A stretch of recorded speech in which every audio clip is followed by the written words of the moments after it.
Está lento. Ya, muy bien. Entonces, vamos a la acumulación, esa que el código llama sucesiva, pero no es en la sucesiva en términos kiovendianos, ¿no? Sucesiva es porque yo pido A y si me dan A, deme B, y si me dan B, deme C, etcétera. En ese sentido existe una secuencia, ¿no? La acumulación que el código llama sucesiva es porque sobreviene al momento inicial, ¿no?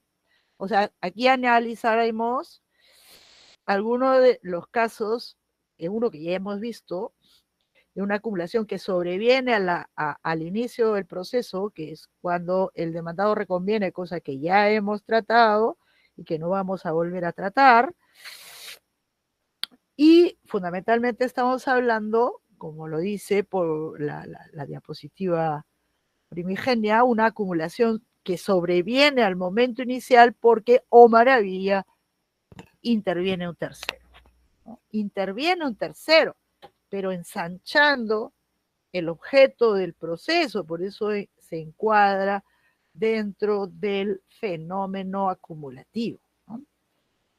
Y esto fundamentalmente puede ocurrir, esto sí es novedad, ¿no? Es una novedad respecto a la legislación anterior, porque mal que bien, más mal que bien, el código, copiando a los códigos, algunos códigos latinoamericanos, ha previsto la posibilidad de que a proceso iniciado entre A y B pueda insertarse como parte un ajeno, o sea, un tercero, y a veces cuando ese tercero se inserta como nueva parte, ¿ah?, pues termina ensanchando el objeto del proceso, ¿no? No todos, esto ya hay que advertirlo, no todos los fenómenos de intervención dan lugar a un fenómeno de acumulación de pretensiones, pero hay casos en que sí, ¿no? En que evidentemente sí, ¿no? Ahí he puesto los dos, ¿no? Cuando hasta ese momento tercero, o sea, hasta antes de, interviene, ¡clac!, planteando su pretensión contra alguna de las partes originales, esto de manera espontánea o provocada, pero interviene para plantear una pretensión contra alguna o ambas partes originales. Y el otro fenómeno completamente distinto es que una de las dos partes originales plantea una pretensión, ¿no?, contra un sujeto que no es la parte inicial, o sea, la parte inicialmente demandante o la parte inicialmente demandada, ¿no? Eso es lo que he rotulado bajo el nombre de acumulación sobrevenida por inserción, o sea, por intervención, derivado de la intervención de un sujeto tercero, ¿no? Entonces, bueno, una acumulación puede ser, ¿no?, puede derivarse de que un sujeto hasta ese momento ajeno entra al proceso y plantea su pretensión contra una o ambas partes originales. Y esto, por definición, da lugar a un fenómeno acumulativo, ¿no?, aquellos que hemos llamado de acumulación subjetiva de pretensiones, por la obvia razón que las partes de las diversas pretensiones, los sujetos de las diversas pretensiones, la pretensión que del tercero o contra el tercero se suma, ¿no?, a la original o a las originalmente previstas, ¿no?, que nació al proceso así desde arranque con la demanda o como consecuencia de la reconvención planteada por la parte demandada.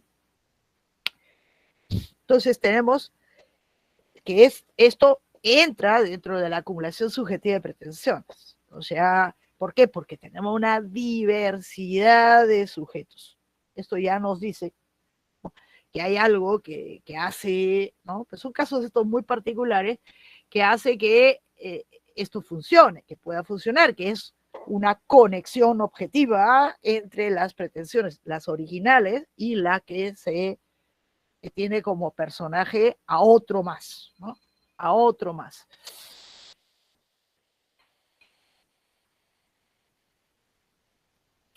Ese tercero. Ese tercero, ¿no? Ahora, el propio código lo dice, dice una acumulación subjetiva de pretensiones sucesiva, o sea, la sobrevenida se presenta. Dios mío. Esto debe ser alguien que me trae un libro y me diga, ay, qué una revista de estos. Y la acumulación subjetiva dice, se presenta en los siguientes casos. Dice, cuando un tercero legitimado el tercero legitimado incorpora al proceso otra u otras pretensiones. O sea, está legitimado como que la intervención de tercero genera una acumulación procesal cuando esa intervención implica que se suma una pretensión más. Ahora bien, este tema de la intervención de terceros está regulada muy mal en el CPC.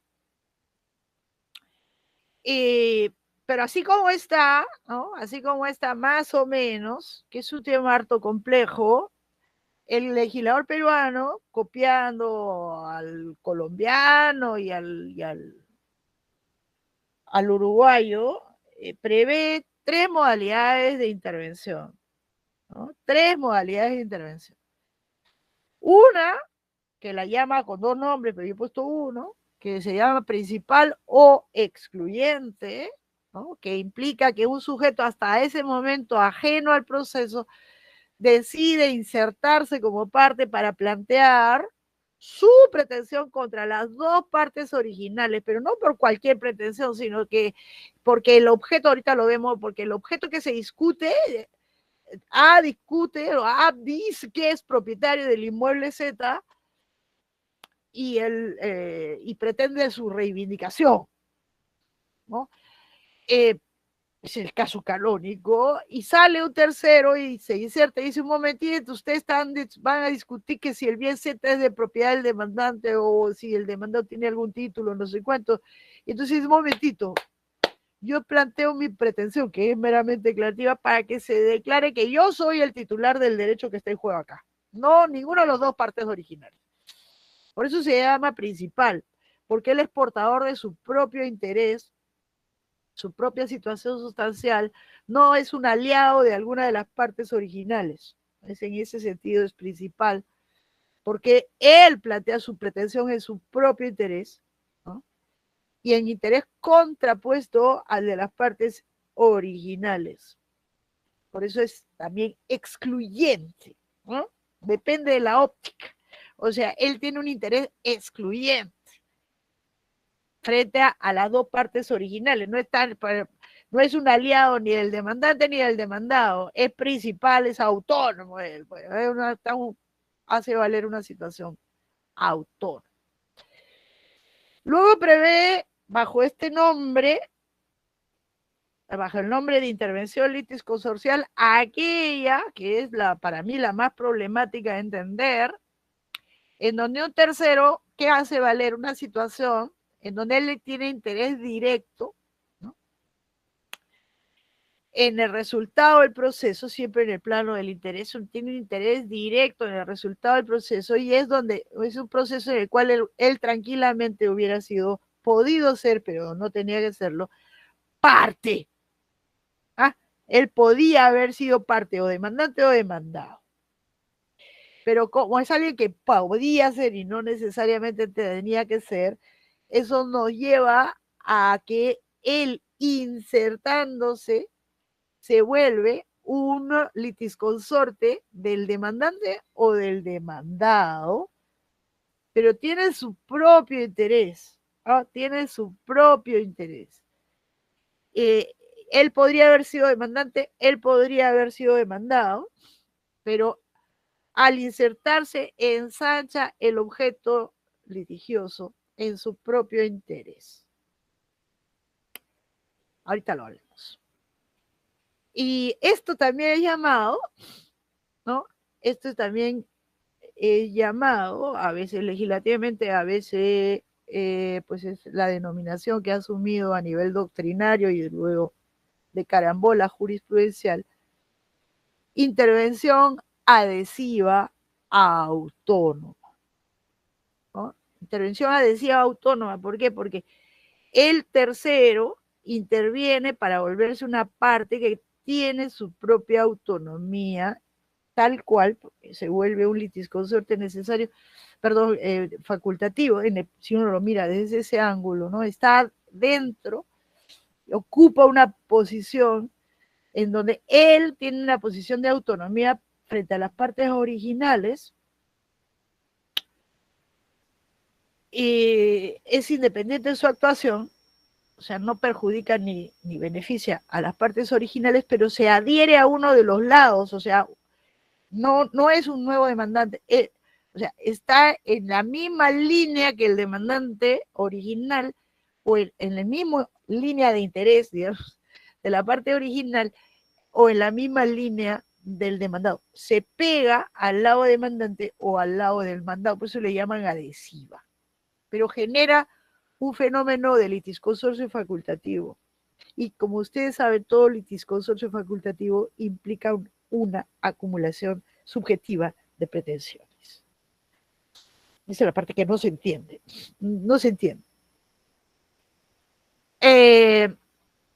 Y luego tenemos la intervención que el código llama coadyuvante, que además es una terminología que viene del profundo del medioevo, intervención ad adiuvandum, para ayudar, en donde tenemos un tercero, un sujeto que no puede ser parte, no tiene que ser parte y tampoco estaría legitimado para ser parte, pero en vista de tener un interés indirecto en el resultado del proceso, puede intervenir para adherirse a una de las partes originales, demandante o demandado, para ayudarlo. Por eso es que se le llama indistintamente interviniente coadyuvante o interviniente adhesivo. Montero hizo su tesis doctoral sobre esto. Se le llama adhesivo simple, ¿no? O también adhesivo dependiente, ¿no? Dependiente, sobre todo en la doctrina italiana se le llama adhesivo dependiente, porque él no plantea nada, él interviene solamente para ayudar a una de las partes originales. Es un tema particularmente enredado y no es que la regulación nuestra sea particularmente brillante. De estos tres modalidades de intervención, solo las dos primeras dan lugar, ¿no? Dan lugar a un fenómeno de acumulación de pretensiones. Lo que significa que solo la intervención coadyuvante no da lugar a un fenómeno acumulativo. O sea, nos aleja, está fuera de nuestro campo de estudio ahorita, ¿no? La intervención coadyuvante no modifica ni una coma el objeto del proceso. El coadyuvante interviene para ayudar. ¿A quién? Al demandante. Entonces se pega al lado del demandante. El demandante ha interpuesto una demanda de reivindicación. Entonces él se pega. ¿Quién es ese él? Él tiene un interés indirecto en el resultado del proceso. ¿Quién es ese? No cualquiera, pues. Tiene que ser alguien que de alguna manera sufriría algunos efectos perjudiciales de carambola, indirectos, de lo que podría resolverse en ese proceso. Entonces, el caso canónico, es justamente en la demanda de reivindicación de un inmueble, pero también podría ser la demanda de nulidad, o lo que sea, ¿no? Pero el canónico, el ejemplo de manual, ¿no? Es la demanda de reivindicación dirigida que plantea Juan contra José y Jorge, enterándose que existe este proceso, ¿no? entre estas partes, el demandante resulta que es su acreedor, es su deudor, y entonces él tiene interés en ese resultado. Porque si el demandante, Juan, ¿no? pierde, Le van a decir, no, y pierde, ¿por qué? Podría perder, pues, se puede perder una reivindicatoria por muchas razones, pero digamos, por la razón principal, porque no resulta probado que él es el propietario, ¿no? O sea, se queda infundada la demanda porque él no es el propietario, ¿no? Y entonces, él cuenta con qué, cuenta con que el demandante, que es su deudor, tenga por lo menos de titularidad ese bien. Entonces tiene interés que el demandante gane. Entonces puede intervenir para ayudarlo. O podría ser al revés, ¿no? Si te pone una demanda de reivindicación y el acreedor del, de la, del, del demandado dice, uy, pero yo contaba con que este era propietario del bien este y ahora es demandado de reivindicación. Voy a intervenir para sostener sus razones, para asegurarme que él termine ganando, porque de repente él se echa a dormir y no hace nada, ¿no? Y termina perdiendo. Entonces, allí él le abre la puerta del proceso para sostener las razones, para ayudar, por eso lo del nombre coadyuvante, en la pretensión alguna de las dos partes originales que tiene el interés en el que gane, pero no altera ni una coma el objeto original del proceso, ni siquiera cuando se llega a la decisión, ¿no? He mencionado el tercero, porque él no es parte, no forma parte de la pretensión. O sea, él no, no sufre los efectos directos de lo que se decía, sino son efectos indirectos. De este personaje se ha escrito mucho y existen muchas dudas, pero las dudas son más dogmáticas que prácticas, porque lo cierto es que un ordenamiento puede cerrarle la puerta y nadie, y bueno, si no estuviera la posibilidad de intervenir, ¿no? Si no pudiera intervenir, pues tendría que quedarse en la ventana en ver cómo la parte que si pierde le va a causar a él indirectamente un perjuicio, él no podría hacer nada más que quedarse mirando como si estuviera mirando la televisión, como si estuviera mirando un video, ¿no? Y no puede hacer nada. Pero si un ordenamiento le permite intervenir, entonces eso es lo importante. A este que no podría ser parte, que no podría haber sido ni demandante ni demandado, a veces también podría ser demandante, ¿eh? No demandado, eh, en vía de subrogación, también podría ser, ¿no? Eh, o sea, conforme al artículo 1219, inciso 4, ¿no? Ejercitar los derechos de su deudor, podría ser, pero no lo ha hecho el propio deudor, y él quiere que ese deudor gane, ¿no? Que es el demandante, que gane, o viceversa, es el demandado y quiere que gane, ¿no? Así como él podría, ¿no? De hecho, la subrogatoria, ¿no? La subrogatoria dice para sostener para demandar o para defender, ¿no? Dice el 12 y 19. Y este para defender es donde sería el vehículo para encauzar este defender a su deudor, pues sería justamente la intervención coadyuvante, ¿sí? El vehículo procesal para efectivizar esto que establece el artículo 1219 del Código Civil, ¿no? El,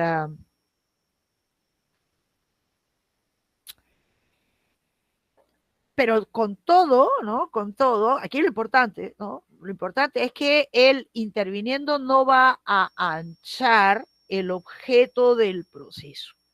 Se va a quedar dentro de los límites subjetivos y objetivos de lo que había antes de su intervención. Y repito, el problema mayor que se presenta cuando se le abre la puerta a estos sujetos que no podrían haber sido partes iniciales es si es una parte o no es una parte. Entonces en Alemania le dicen no, porque parte es, en Alemania no es concebido, se le deja pasar, pero se le llama adhesivo, es un adhesivo, el adhesivo pues es un interviniente, pero no es parte en términos como ellos conciben las partes, porque conciben las partes como las destinatarias de los efectos de lo que se decida, destinatarios directos. Pero simplemente por una cuestión del concepto de parte, que es menos sencillo de lo que parece, el concepto de parte, dicen no es parte, porque no es el destinatario de los efectos de lo que se decida, pero tiene todas las posibilidades de actuación de una parte. Que eso es lo relevante, ¿qué puede hacer? ¿No? ¿Qué puede hacer y yo lo llamo tercero, no lo llamo tercero porque dejó de ser tercero, porque ya entró, ¿no? Este interviniente coadyuvante, con este calificativo coadyuvante o adhesivo dependiente, según para nuestro ordenamiento es coadyuvante, ¿no? ¿Qué puede hacer? Puede hacer todo lo que puede hacer la parte que coadyuva. Y el único límite que tiene es que su actuación, como es sensato que sea, puede ser solo favorable, ¿no? Favorable, en lo que favorece a la parte, ¿no? A la parte que quiere ayudar. No va a ser, no va a entrar al proceso para hundir a la parte. Y si lo hiciera es indiferente. Pensemos, uno de los grandes interrogantes en Italia, por ejemplo, es si este coadyuvante, este interviniente adhesivo dependiente, como lo llaman ellos, puede impugnar autónomamente la resolución que es desfavorable a la parte que ayuda.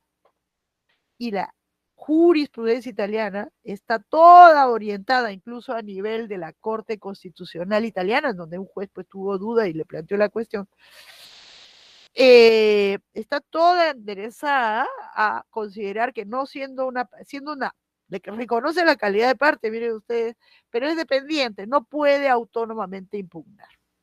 No puede. En Alemania, por el contrario, no se le reconoce la calidad de parte y, sin embargo, ¿no? Le permiten realizar todas las actuaciones que corresponderían a la parte que ayuda. Lo sustituye, lo puede tranquilamente sustituir, naturalmente solo si está en línea con el interés de la parte que ayuda. Pues, no. Entonces, por ejemplo, yo he intervenido como coadyuvante del demandante, ¿no? Coadyuvante del demandante, se declara infundada la demanda, pues puedo apelar.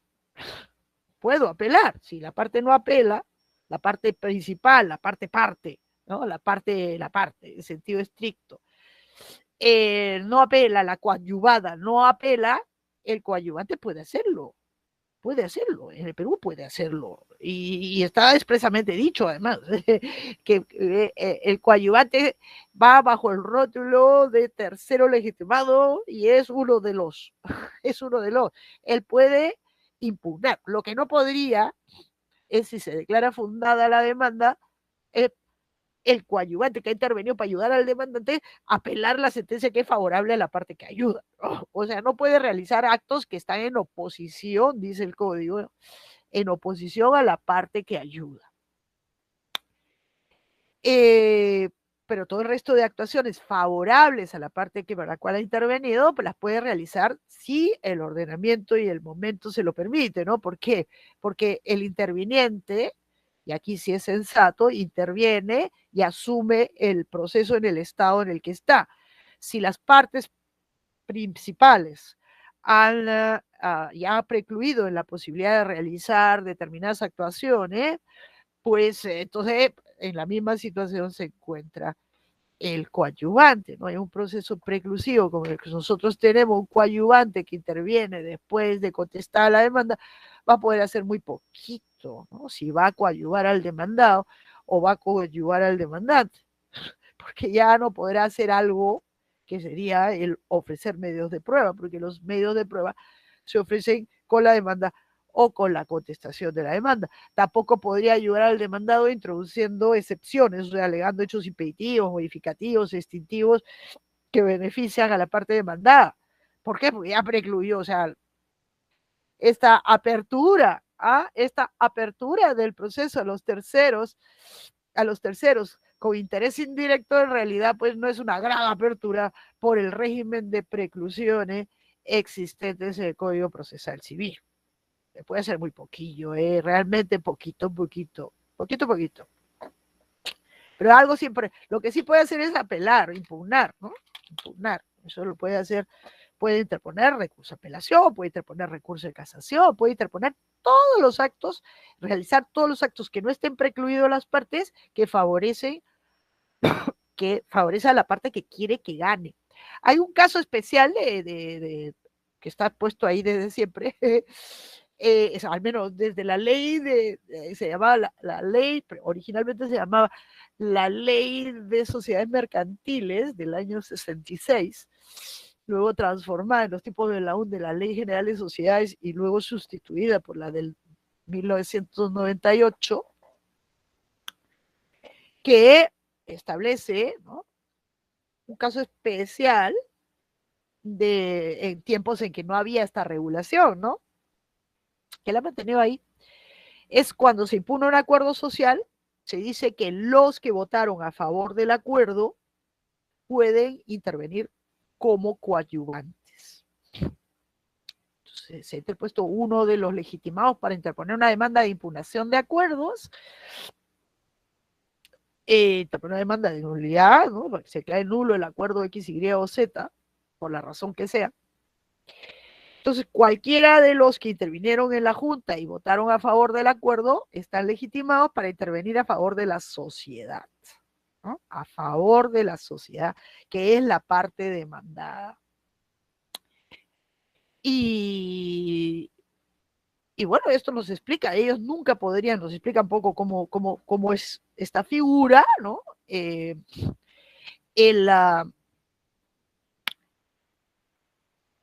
En donde tenemos pues alguien que no podría haber sido demandado porque es una impugnación de acuerdos. ¿A quién se demanda? A la sociedad, a quien se le imputa el acto, ¿no?, el acto de autoría del acto de la Junta, ¿no?, que es su órgano. Entonces, el acto del órgano es imputado a la sociedad, ergo a quién debemos colocar como demandado, a la sociedad. Cualquiera, dice la Ley General de Sociedades, cualquiera de los que votaron a favor del acuerdo puede intervenir para ayudar. Y con eso no se ensancha nada, y cuando se llega a la decisión se declarará fundada o infundada la demanda. Si declara fundada, pues elimina el acto de la sociedad y ni siquiera se pronuncia sobre estos socios que intervinieron, ¿no?, porque no pintan nada dentro de la estructura de la pretensión. Y por lo tanto, aquí, en términos de fenómeno acumulativo, pues no se agrega nada, ¿no? No se agrega nada.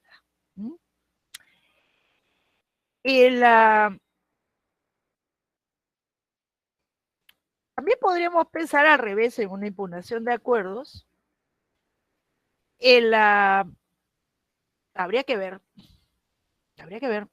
si cabe una intervención adhesiva simple, o sea, una intervención litisconsorcial al revés, ¿no?, en el lado del demandante. Pero yo diría que en esos casos estamos en el siguiente caso es, vamos a cambiar el orden, la intervención litisconsorcial, que para mí es la más compleja de entender, pero que genera allí sí, ¿no?, allí sí, un fenómeno de acumulación subjetiva de pretensión. Esta figura está muy mal puesta en el artículo 98, es de difícil comprensión. ¿Por qué? Porque lo que suele decirse de la intervención litisconsorcial es que remedia, o sea, provoca, más que remedia, provoca un litisconsorcio facultativo sobrevenido. Y un litisconsorcio facultativo no es otra cosa que una acumulación subjetiva de pretensiones. Entonces ahí uno un poco que entra en cortocircuito, ¿no? Pero efectivamente lo hay. Pero es fácil de explicar cuando esto ocurre en el lado del demandante. ¿Cuál es la figura aquí? La figura se presenta en supuestos de cotitularidad de situaciones sustanciales, o también, cosa que no está dicho ahí, y por esto me viene a de perilla, porque es el caso canónico, o que suele darse de manual de este tipo de intervención, que es en el caso justamente de impugnación de acuerdos, en donde no hay cotitularidad de derechos, sino cotitularidad de legitimación. O sea, hay colegitimación. En impugnación de acuerdo, vamos a usar el ejemplo de la, todos tienen un interés, o sea, son sujetos. ¿Qué diferencia hay con el otro interviniente, que es el adhesivo? La diferencia está dada, ¿no? Está dada por que él pudo perfectamente, era un legitimado para ser parte original, ¿no? Legitimado para ser parte original. ¿Podría haber sido demandante? Podría haber sido demandado. Ese sí, en ese asunto, ¿no? En ese asunto. ¿Para cuándo puede presentarse este caso, no? Pues este caso se presenta fundamentalmente en las situaciones de cotitularidad, digamos, un copropietario. Fernando es copropietario del inmueble XX y yo también soy copropietario junto con Fernando, estamos 50-50, ¿no? Él y siempre es un caso aquí, tenemos de colegitimación, está colegitimado por la legislación sustancial para pretender la reivindicación de todo el bien, aunque sea titular solamente de una cuota ideal del 50%. Entonces él puede demandar la reivindicación. Pero yo también, cualquiera de los dos, podríamos hacerlo los dos juntitos, podríamos haberlo hecho uno y yo, ¿no? Separados. Pero lo cierto es que quien ha demandado a Fernando, en su calidad de copropietario con una cuota ideal del 50%. Entonces yo me entero de esto, yo podría intervenir y plantear mi propia reivindicación del mismo bien, ¿no? Del mismo bien. Podríamos haberlo hecho al inicio, pues esto es, yo lo puedo hacer, me sumo como parte, aquí sí me sumo como parte, en el mismo lado de Fernando, o sea, como demandante, y planteo mi pretensión de reivindicación del bien. Y esto da lugar, es como si hubiéramos codemandado inicialmente, ¿no? Lo mismo pasa con un coacreedor. Coacreedor para una obligación indivisible, ¿no? Fernando y yo hemos comprado un vehículo. Hemos comprado un vehículo, que en realidad genera una copropiedad también ahí, ¿no? Y no nos han entregado el vehículo. No nos han entregado el vehículo y se puede, pero eso ya es la acción ex contractu. Cualquiera de los dos podría pedirle al vendedor que nos entregue, ¿no? Que nos entregue el bien, obligación indivisible, pero no se puede partir, pues, ¿no? No se puede partir el bien en dos. Entonces se puede, cualquiera de los dos podría.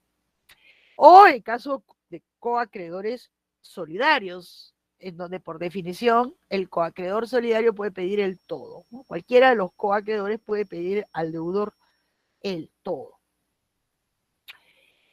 Y entonces, en el lado del demandante, ¿no? Tenemos al copropietario, al coacreedor, ¿no? Al coacreedor. Y a esto le sumamos el colegitimado para impugnar un acuerdo, ¿no? Entonces tenemos que una determinada SA adopta un acuerdo en su junta y hay algunos que están legitimados para impugnar ese acuerdo, por la razón que sea, no nos importa. ¿Por qué? Porque no participó en la junta, porque manifestó expresamente su oposición al acuerdo, ¿no? O fue porque fue impedido de ejercer válidamente su derecho de voto. Cualquiera, estos son los legitimados. Entonces tenemos a dos legitimados, Fernando y yo. Yo, porque no asistí, estoy legitimado y te pongo mi demanda de impugnación de acuerdo diciendo que el acuerdo es nulo porque viola el estatuto. ¿Ok? Fernando estuvo presente en la Junta y manifestó su oposición. Entonces, ¿él qué puede hacer? Yo puedo demandar, él también puede demandar. pero yo ya demandé, y él, en lugar de presentar su demanda por separado, puede intervenir, ¿no?, y plantear su pretensión contra la sociedad para que se declare la nulidad del acuerdo. Se le sumaría, ¿no? Se le sumaría. Muy bien, todo este discurso está muy bonito, ¿no? No sé si logro hacerme entender, pero ahí estaríamos, ¿no?, en donde, en lugar de promover un proceso separado, pues se le permite entrar, plantear su propia pretensión, que está en la misma dirección de la pretensión original, o sea, se adhiere en el lado del demandante, y también podría ser en el lado del demandado. Ahí es un poco difícil en situaciones de cotitularidad pasiva, de situaciones sustanciales, en donde podría haber, esto sobre todo en el ámbito de las obligaciones indivisibles y en el ámbito de las obligaciones solidarias. Yo podría demandar a Fernando y a Josué, podría demandar solo a Fernando o solo a Josué.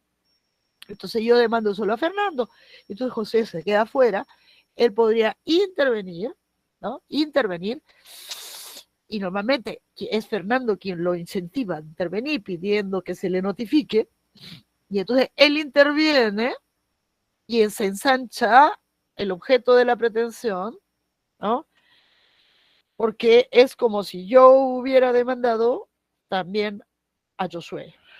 Esto es un poquito más difícil de entender. Pero todo este discurso está muy bonito, pero no tiene cómo encajar. O sea, en estos casos,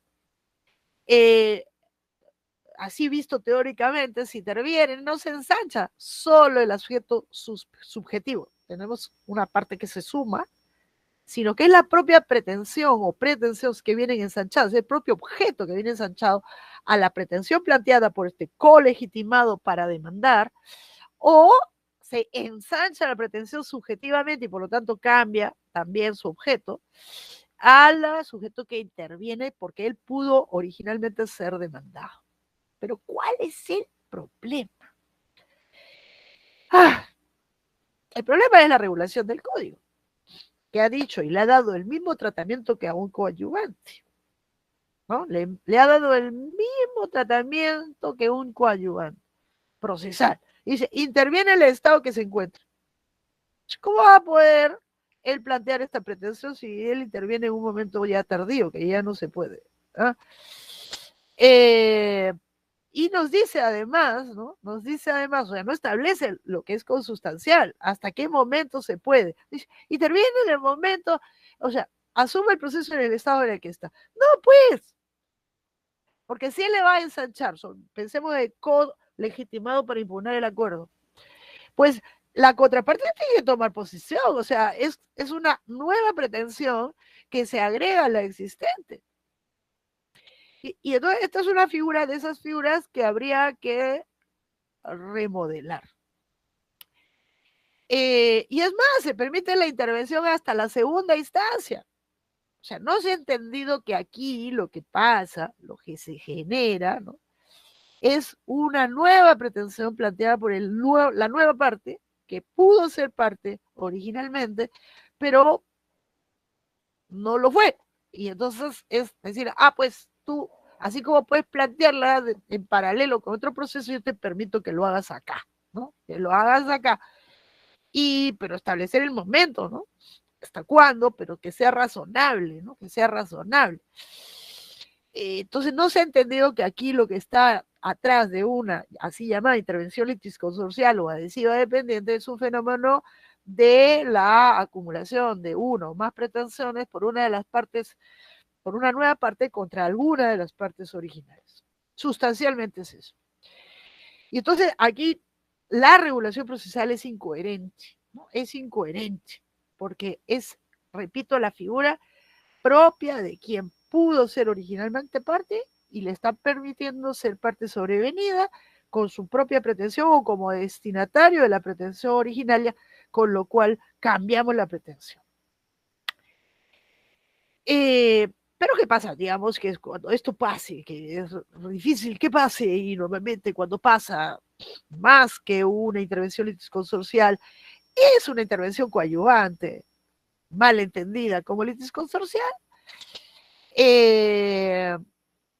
no pasa nada. Es decir, no cambia nada porque, pero digamos, si pasara en estos casos, el juez no debe limitarse a pronunciarse sobre la pretensión originaria, sino también aquella derivada de la intervención del tercero.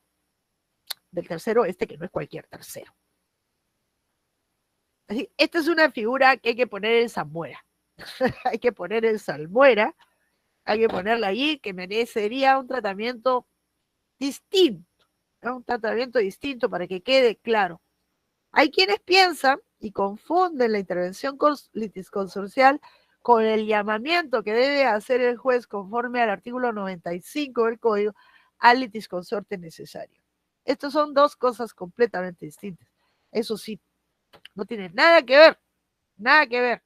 Si se debió demandar a Juan y a Pedro y solamente se ha demandado a Juan, no es que si luego Juan viene llamado para ser parte, que eso significa que es un defecto de legitimación pasiva, y él pues se presenta y dice, yo tengo que ser demandado. No es que él es un interviniente litisconsorcial, no, él es un demandado que siempre debió demandar. Y todo lo que se ha hecho sin él es nulo, no vale, no vale. Son fenómenos completamente distintos. Esto es la intervención llamada litisconsorcial, intervención adhesiva autónoma, es un litisconsorcio facultativo sobrevenido y todo litisconsorcio facultativo sobrevenido u originario genera una acumulación de pretensiones. Así debemos partir de esa idea.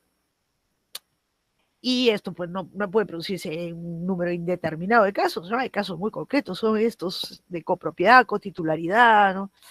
Nada más, nada más. Nada más. Y ahí debería estar la regulación realmente coherente. No conozco una regulación coherente de esta materia, porque es una de las figuras más, pese a que no es la más debatida, es aquella que menos se entiende, ¿no? Y que desde mi punto de vista requiere un ajuste fundamental en términos procesales para establecer un límite temporal para que esto se genere, porque estamos ensanchando el objeto del proceso. Clarísimo, por el contrario, es el caso casi teórico, yo nunca lo he visto en la vida, de la llamada intervención principal. Esto es canónico. Claro que aquí se agrega, ¿no? Se agrega una pretensión más, ¿no? Una pretensión más, pero con personajes completamente distintos. Tenemos la pretensión inicial, para dar el ejemplo, ¿no? Una demanda de Fernando en mi contra de reivindicación de un inmueble. Entonces somos Fernando y yo, ¿no? Fernando es el demandante y yo soy la demandada, y entonces sale Josué, decide intervenir, y dice, un momentito, yo soy el titular del bien que se controvierte, ¿eh? Y por lo tanto quiero que se declare que yo soy el propietario, no es, y le podría sumar la declaratoria, obra meramente declarativa, reivindicación, que sea él el que quiere reivindicar, ¿no? Pero envuelve a ambas partes, a la demandante y a la demandada. Esto da lugar a un fenómeno, además, procesal, ¿no? De litisconsorcio necesario, porque la pretensión del tercero es excluyente, principal, se dirige contra las dos partes originales. ¿Por qué? Porque su interés es contrapuesto. Y es el más claro caso, al menos teórico, de acumulación subjetiva de pretensiones. Y el código lo concibe así, ¿no? Un tercero que afirma ser titular del hecho controvertido, ¿no? Formula su pretensión contra las partes originales. Y se vuelve la tercera parte, ¿no? Pero una tercera parte que es totalmente autónoma de la primera y la segunda. No tiene nada que ver y está en contraposición a la parte primigenia. Estamos ante una pretensión nueva y el código dice, porque claro, ese es el problema de copiar de los códigos de otros lados, habrá que ver cómo tienen ellos previsto su proceso, dice que solo procede antes que se dicte sentencia de primera instancia. Ese es aquí sí, este es un límite temporal interesante. En el caso del litis consorcial, también debería haber una fórmula así, ¿no? Debería haber una fórmula así, pero no le ha dicho, puede ocurrir hasta segunda instancia. ¿Cómo va a ser en segunda instancia si se quería una nueva pretensión? No puede ser, ¿no? Pero aquí dice, ¿no? Antes que se, ese es el momento preclusivo, es antes que se dicte sentencia en primera instancia.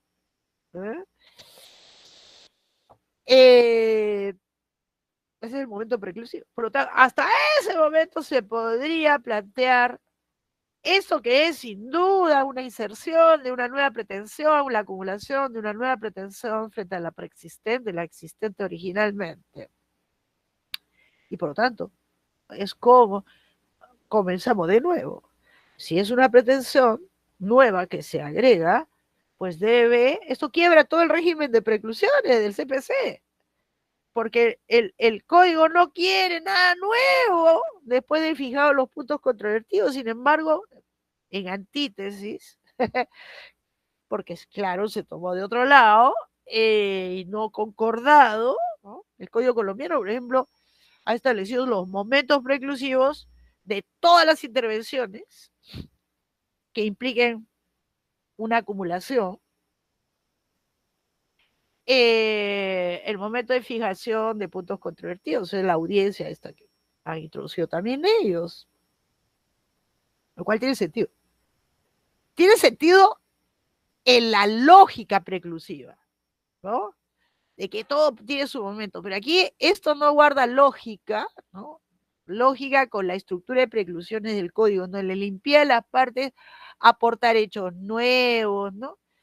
No cambie nada, no cambie nada la modificación de la demanda. Por ejemplo, la demanda puede ser modificada hasta que no se notifica el demandado. Y aquí le permite a un tercero, le tienen abierta la puerta hasta que no se dicte sentencia de primera instancia, ¿no? Y entonces, ¿esto qué significa? Que hasta que no se dicte sentencia, esto funciona, es un proceso de conocimiento, un proceso abreviado, un proceso sumarísimo, ¿no? Por tanto, hasta que no se dicte sentencia en primera instancia, pues sería posible que un tercero que dice que está en esa situación, afirmando esta situación, yo soy el titular del derecho discutido, planteo mi pretensión para que se declare que yo soy el titular, ¿no? Lo puede hacer hasta el final. Esto se le agrega una nueva pretensión y hay que darle la sustanciación que corresponde según el tipo de proceso, cosa que el código no dice, ¿no? O sea, hay que ponerle el conocimiento de las partes originales, que son las demandadas de nuestro principal. Y deberían duplicarse todo el proceso, o sea, con posibilidades, te ofrecerá sus pruebas, tendrá que haber posibilidad de planteamiento de excepciones y todo eso es una nueva pretensión, pero esto causa un desbarajuste, potencialmente un desbarajuste a toda la ordenadita estructura del CPC. Esto rara vez se ha presentado porque rara vez se presenta. Yo nunca he visto una, porque lo más común es que se haga algo, que es lo que podía hacer, porque su presencia no es indispensable en un ordenamiento. Esto encuentra otro mecanismo para evitar esto. ¿Cómo? Abriendo, ¿no? Que es lo que usualmente se hace. Se inicia un proceso autónomo separado y luego se pide la acumulación en base a conexión, tema que veremos ya la próxima semana. Yo pensé que hoy día podíamos terminar todo el tema de la acumulación, pero vamos a ver la acumulación de procesos, que también funcionaría así para esta que viene llamada intervención litis consorcial. O sea, si no existiera esta pésima regulación, lo que importante es el coadyuvante, a ese hay que abrirle la puerta, que siempre ha sido el discutido. Si un ajeno puede meterse, ¿no? Porque el coadyuvante es un metiche, se mete en la litis entre A y B. Es un metiche, entonces ese sí requiere una regulación para saber si dejamos pasar a los metiches o los dejamos bien afuera, que miren por la ventana nomás, ¿no? Que miren por la ventana y no que entren a la casa. En cambio, esto tiene la intervención principal y la intervención, lo que se haya venido a llamar intervención litisconsorcial, pues siempre he encontrado como solución, en vez de meterse en un proceso ya iniciado, inicio uno nuevo, yo luego pido la acumulación, ¿no? Y ahí está más que clarito, ¿no? Más que clarito, más que clarito. Y que necesitamos, en realidad y es más, estas figuras que no nos hacen más que enredar la vida, pues deberían ser suprimidas, suprimidas. Eso creo La libertad de la praxis. Debería ser suprimida, no nos sirven para nada, más que para confundirnos. Y a la sazón, el proyecto de código quieren llamarle a esto, ¿no? Esto, litisconsorcio cuasi necesario. Cuasi, cuasi. Eso es de priori, eso definitivamente. No, no es de priori, es de Dante. Es de Dante, cosecha de Dante y obviamente asumida también por Giovanni. Pero estas cosas cuasi, hay que eliminarlas, no las necesitamos. Lo que sí necesitamos es una buena regulación de la acumulación de procesos. No, no que se metan terceros. Y de la coadyuvante. Incluso nos evitaría torturas mentales, como por ejemplo, ¿qué pasa si yo demando a Josué solo y no a Fernando? ¿No? En el caso del litisconsorcio necesario, por el lado perdón, borro, en el caso de obligaciones solidarias. Yo escojo a quién demandar. Y el demandado, Fernando, le pide al juez que se ponga en conocimiento de Josué que ha sido demandado. ¿Para qué? Para que intervenga y lo ayude. Ya nos quedaríamos solamente con la coadyuvante. Solamente, es la única que necesita estar regular. Todo lo demás se resuelve con plantear un nuevo proceso por separado y pedir su acumulación. Punto. ¿No? ¿Para qué tener figuras que no hacen más que enredarnos la vida y que se confunde la terminología, se confunde el litisconsorcio necesario, facultativo? Esta cosa no ha hecho más que complicarle luego la vida a los justiciables, ¿no? Sobre todo lo del litisconsorcio necesario, no tiene nada que ver, el fenómeno no tiene absolutamente nada que ver por las razones que ya dijimos al tratar de la diferencia. Toda acumulación subjetiva de pretensiones es litisconsorcio facultativo. Todo litisconsorcio facultativo implica una acumulación subjetiva de pretensiones. Hay más de una pretensión. ¿Ah? Y en el caso del litisconsorcio necesario tenemos una necesidad, por eso el calificativo de necesario, de que haya más de un sujeto como parte demandada por lo general, rara vez como parte demandante. Y ahí lo dejamos. Aquí lo dejamos. Sí, esto creo que nunca en mi vida lo he dicho. Esto que acabo de decir, nunca en mi vida lo he dicho. Y yo creo que me quedo con esto, acabo de decir. Sí, sí. Bien, entonces paramos. Entonces aprovecho para... Paro la grabación. Sí, sí, sí.